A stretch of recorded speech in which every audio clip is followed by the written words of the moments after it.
Hi everyone, I wanted to welcome you to my new channel called Sewing Over the Rainbow. My name is Andrea.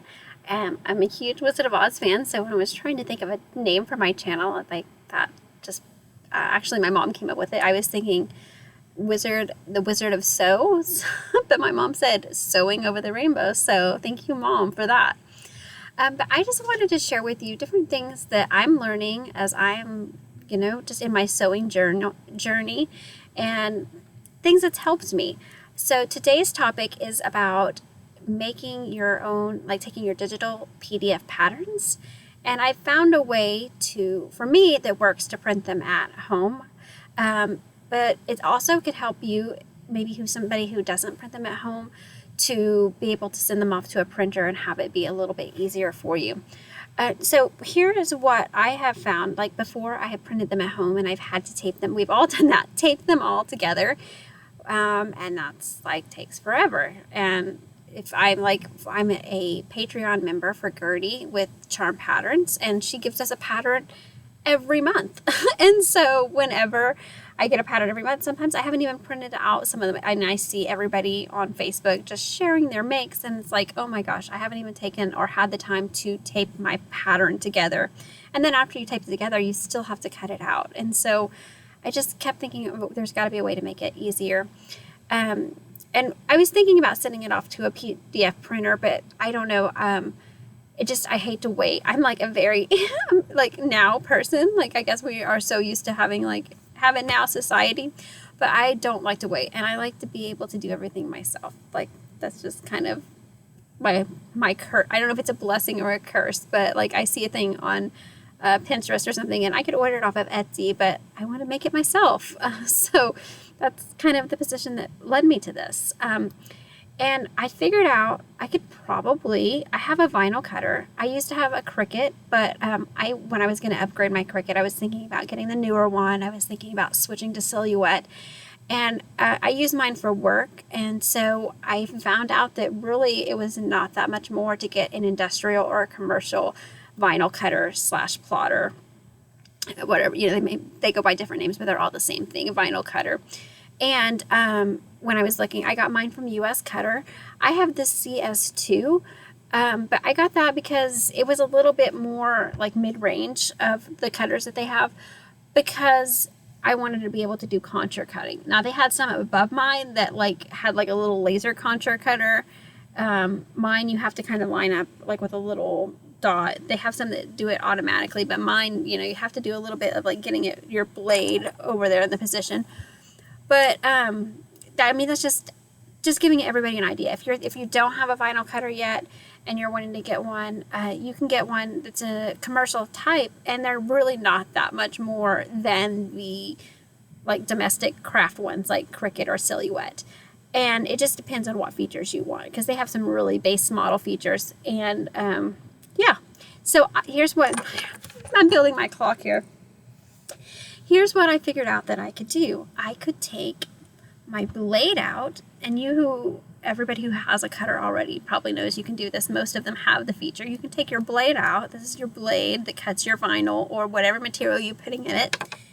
And you can get another cartridge that you put an ink pen in. And so I thought, oh my gosh, if I could do that, then I could just have it draw out my patterns for me. And like I said, mine is a 24-inch width. So I know the pattern size. I actually wrote it down so that I can remember for this video. The standard pattern size is of the A0 patterns that most digital patterns, A0 paper size that most digital patterns come in, is 46.8 by 33.1 inches. So my particular cutter, I know the Cricuts, I think they're a 12-inch width. Maybe the newer ones are bigger, I'm not sure. But my cutter is a 24-inch width. So that means I can't take the pattern and put it directly to my machine, because then it would be, parts of it be hanging off. But I can take the pattern pieces and rearrange them on my page so that I can still print them at home. And that's what I did. So this is actually my pattern of my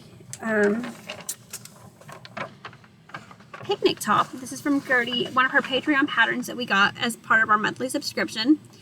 And look at this, you guys. I got all these pattern pieces to fit on my paper, and I just had to rearrange them a little bit. But so I think I mentioned in this video about we're going to show you how to isolate the particular size that you want, and how I found that. And I found this, just somebody else shared it with the group, because if you have the Adobe that's just the free version, I tried and tried and tried, and I could never find a way to have it save for me just the layer view that I wanted to look at. Because with the PDF digital patterns, at least the ones that Gertie makes, and I'm sure others are the same, you can take and turn off the sizes that you don't want to see, so that way you're only having to cut the size that you want. So when I wanted to send that to my cutting software, I kept trying with the PDF, with the Adobe Acrobat Adobe, I just kept trying to save just the size view that I wanted, and it wouldn't let me. Every time I saved it, I would rename it and like try to have just the view that I wanted, which is the one size isolated. It would just open up the whole thing. And so I was like, that would not work. And so somebody suggested trying Soda PDF Viewer. And they do have one where you can buy or have a monthly subscription. But I have found with the free version, I am able to do the same thing. I can take and isolate just the size I want and save it. And then if you were going to send it to a printer, then you would just print the size you want. Or if you're going to do what I'm doing, and I'm going to say not draw, not print, but draw, we're going to use our cutter to draw it out. So let me go to the screen and show you basically how to do it. Now I had that long introduction, so sorry everybody. I'm sure you love hearing me talk, but yeah, we will go right into what we're going to do. Okay, so I'm going to go here to, first I'm going to make sure my screen recorder is working, which it is. And I am going to go to a new desktop. So, okay. So first off, here's the Soda PDF thing that I told you. You can go download it. It's going to have you say, oh, I'm going to do a free trial. And like it's going to sell you a product. But actually, once your trial expires, then it still works for what we want it to do. Did the Rita blouse. This is what I'm actually wearing, everybody. Oops. Oh, that thud you just heard was my paper roll. So this is my paper roll. Look at that. It's 150 foot long by 24 inches wide. It came in a box of 4 rolls. So now I have 600 feet of paper to make patterns on. Oh yeah, this is my top that I made for my Halloween costume. I was a pirate. There's my hat. But yeah, I just wanted to share that with y'all. So, I've made tons of Rita blouses. Okay. So we don't have to go to the Soda PDF. We're going to open our patterns. Okay, so we're going to do, I've already worked with the Rita a lot, so I'm just going to show y'all the Rita again. And we want to open, just like for educational purposes, the pattern, the AO, which is the copy shop size. And we're going to see when it opens up that it's going to have all the sizes here. Okay, and we also note that the pattern has 2 pages. Okay, what we're going to do is when you first open it up, you're just going to see like all these tools, and you're going to see this button here, the options. It gives you more options to do different things. Here's one of the things, is layers. We want to always keep this layer all sizes on, because that's our pattern key, which shows us our test square to make sure we have things in proportion and just other information. So we want to keep that turned on always. But what we can do is start coming in and turning off sizes. I'll do a size 6 because I don't think I've done one of those yet. And I'm coming through and turning off every size except for the size 6. So once I have that done, I come over here and I say save as. I'm going to save it to the desktop, I'm going to save it in my pattern folder, in my Gertie folder, and then my Rita folder. But I'm going to rename it, and I'm going to call it Rita Pattern Size 6. Okay, now if you were just going to send your pattern to the printer, then you're done. Now you have your new file that only has the pattern size that you want in it. It doesn't have all the other views. So it's saved, ready to go to the printer or take to your Cutter software. So what we're going to do is go to our Cutter software. My Cutter software it came with my machine. It was free with it included. It's called Vinyl Master. And it's going to open. Lots of these features that I'm going to use in this software, I have used other softwares and found that they have the same thing. So I'm going to go to Documents and say a new document. Now this here says letter size page. So like I mentioned, my paper is 24 inches wide.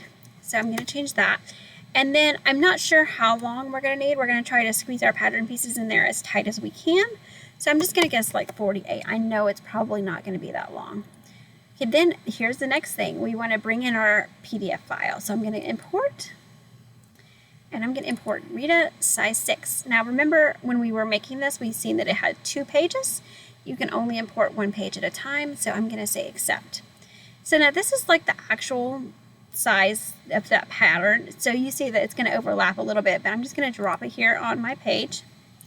And I'm actually going to just take and drag this over to the side, and that way I can go ahead and import page 2. So I'm going to go to size 6 again. And then instead of page 1, now I want to choose page 2. Okay. So now I have all the pattern pieces, but see, they are wider than my paper, and they would be hanging over.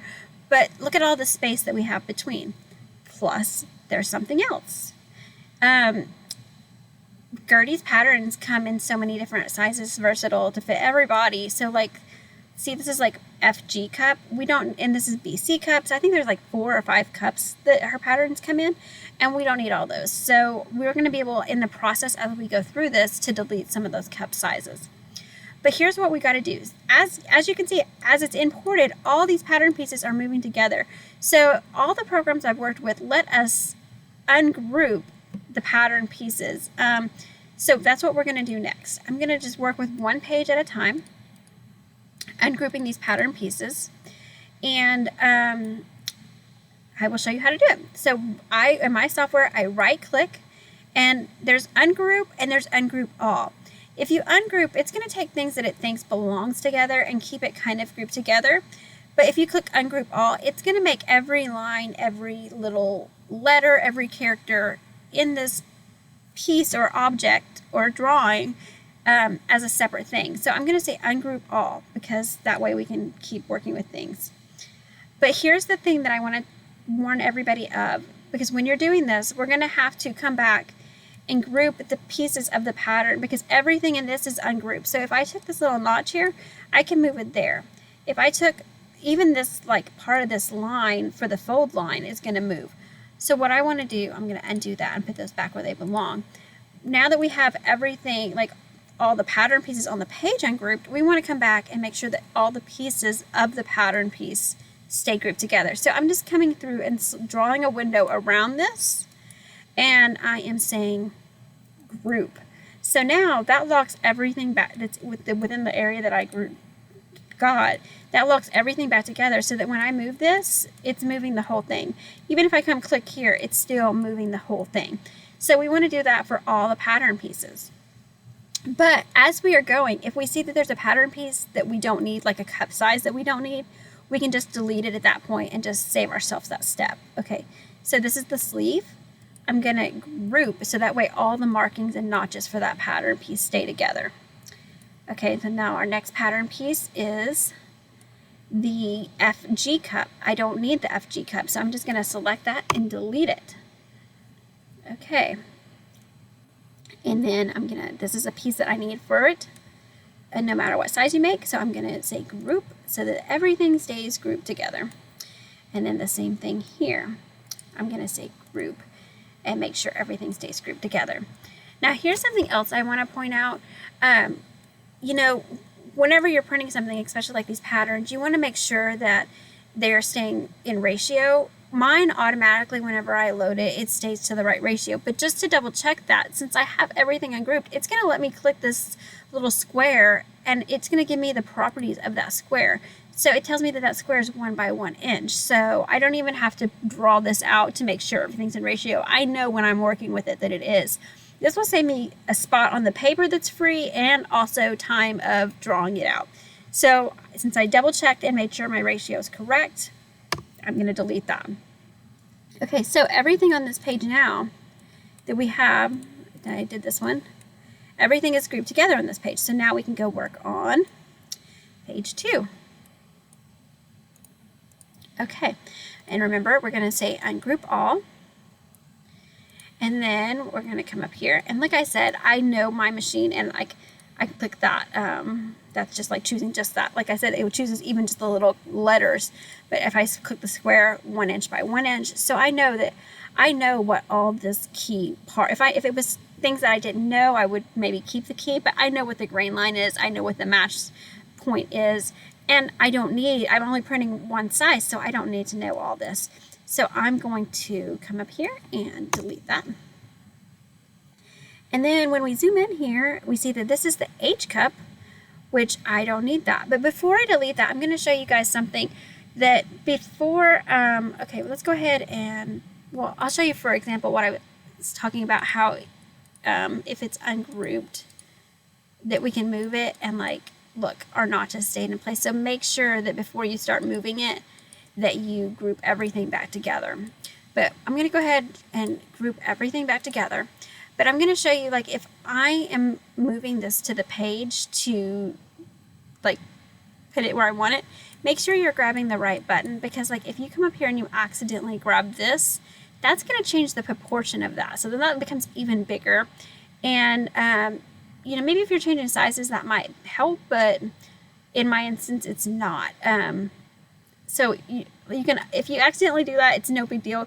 You can undo it. You can even re-import the page. So it's no big deal. And the same, where I tend to do that, like stretching it, is usually when I'm trying to turn it like this, and that resizes it. But just be cautious of not accidentally resizing something.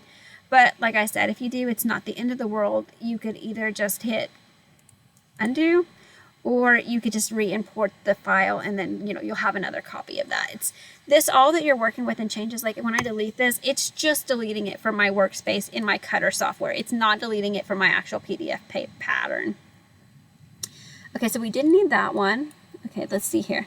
Okay, BC cup, that is the one I do need. So I'm going to make sure everything here is grouped together, and we're going to scoot it over here. And we're going to group this together and group this together. And then we're going to move them to our workspace, because now we can try to start making everything fit in our workspace. Okay. Okay, I'm going to zoom out a bit, because I know it's faint, but that way I can just kind of have plenty of view to see things. I think my longest piece is my sleeve piece. I've tried to turn the sleeve and have it go across the page horizontally, but it just didn't fit with my 24. Like, oh, what does it say? Well, that should fit. No, it's not. I don't think it's gonna fit. Let's see. Let's turn it here. Oh, wait, this is gonna fit because this is a size 6. So depending on what size you have, depends, like, because earlier I was working with a larger size of the Rita, and it just wasn't fitting the sleeve across the whole page. So if you run into that, just, hey, or if you have a smaller printer that only does like 12 inches, or I say printer, if you have a smaller cutter that only does like 12 inches, then just turn it. But like I said, make sure you grab the rotation button. Okay, and look, there we go. That's squeezed onto that page, and then we'll come here and we'll just keep adding these little pieces and just re-putting them on the page just to fit the size of paper that I have. I'm going to turn this one because I think I might be able to squeeze it right there. And everybody as you see me doing this, does this remind you of, like, if you ever have this piece of fabric that you think, like, oh, I want to make this project with it, but I don't know if I have enough, and you're like playing Tetris with your pattern pieces. That's what I'm trying to do, just to show you guys how to try to get the most fit out of your paper. But like I said, I have 600 feet of paper, so I am not generally that worried. I can spread my stuff out a little bit, but I also live by the waste not, want not motto of life. So I do try to squeeze as much as I can within the space. Okay. Oh, and okay, so see here when I click that, that kind of shows me that maybe I didn't get everything grouped together completely on that. Oh, and that's why, because I found the cup that I needed. That's for the AC cup, so I don't even need that. I'm going to just delete that and see. I didn't have everything selected, so there we go. And then here is the double D, the D and double D cup, and so I'm just going to select that and delete that. So, I must have missed those earlier. Okay, so now I can just take and see if I can squeeze this up here. And, okay, now I've got all my Rita pattern pieces squeezed in. Like I had mentioned, you know, I still have a lot of room at the bottom of the paper. I don't have to adjust this paper size, but because it won't, when I go to draw it out or like cut it but with the pen, draw it with the pen, it's only going to stop where my project stops. It's not going to spool the rest of this paper out. But just to make it look neater, I'm going to come here and like change this to like 36. And then you can see like everything is fitting. Then with my machine, I come up here and I select this cut button, which, you know, if you have your pen in there, then it's going to draw for you. Sometimes when you import things, see how there's different shades of black? Your software is going to think that that's different colors that you have to do different, that you're going to have to change out, you know, rolls of vinyl for, because it is a vinyl cutter. So it's thinking, oh, I need to change this out because this is a different color that we're going to have to cut. So you could go through and make sure that all the pieces are uniform, like the same color. But I find the easier way, if you know that it's going to be monochrome and that they're all going to be the same color, when I come to cut, okay, and sometimes you run into this. Like I must have missed, like when I was moving those little pattern pieces that I didn't need, I must have missed a piece of them that is like really small, like a letter or a line or something that's over here, because it's showing that we have like our width of our project is that big. So I'm just going to come out here and like make a big square.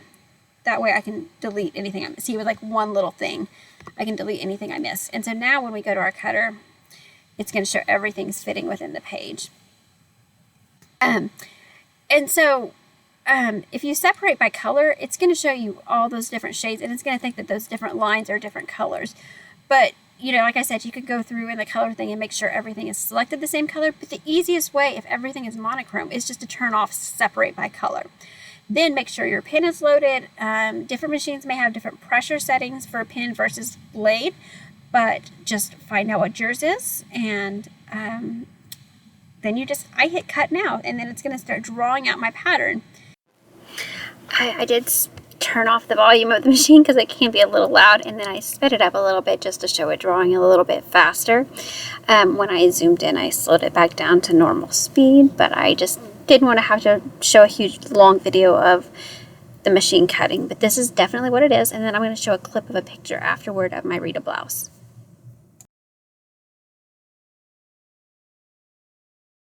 So I hope that this helps everybody, and yeah, I am very, very excited to have my YouTube channel and share with you the different hacks that I'm learning along my sewing journey.